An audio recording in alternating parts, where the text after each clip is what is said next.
Mangaphandle kuwukuthi umuntu ophethwe isifo sikashukela, nenkinga nje yesifo sikashukela, ungaxhumana nomaqethuka.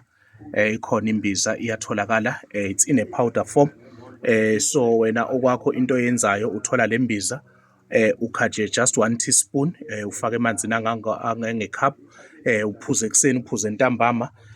Isimo sakho sikashukela uzokwazi ukuthi ube right, ukwazi ukuthi uphile kahle. Ziningi-ke izinto esinazo, kuningi esinako ukukusiza umuntu ukuthi umuntu akwazi ukuthi aphile. Isihlanzo lesi isihlanzo somuntu osuke efuna umsebenzi, efuna izinto zakhe zivuleke, izinto zakho zivalekile, kune-blockage empilweni yakho, awazi ukuthi kwenzekalani, izinto zakho zimile, ube sathe uyazama, uyahlanganisa, kuhlangani. Bayaqashwa abantu ohamba uyophanda nabo, kodwa kuwena kuhlangani. So sikhona isihlanzo, siyakwazi ukuthi sitholakale sikusize ey'ntweni ey'ningi. And-ke kube sekuba ilentuzana, kunesishunqiso la enginaso engisibiza ngelentuzana ngomshipho wespoki.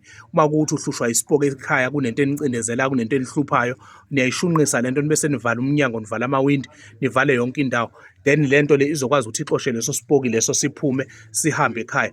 La umuthi wezitha le nemimoya. Uma kuwukuthi uhlushwa isitha, amakhona isitha esikuhluphayo la, isitha la sibhodla igazi, siyahlukana nawe, asibhekani nawe isitha sakho la, siyagudluka, siya kwagoqanyawo, uphumule ukwazi ukuthi uphile.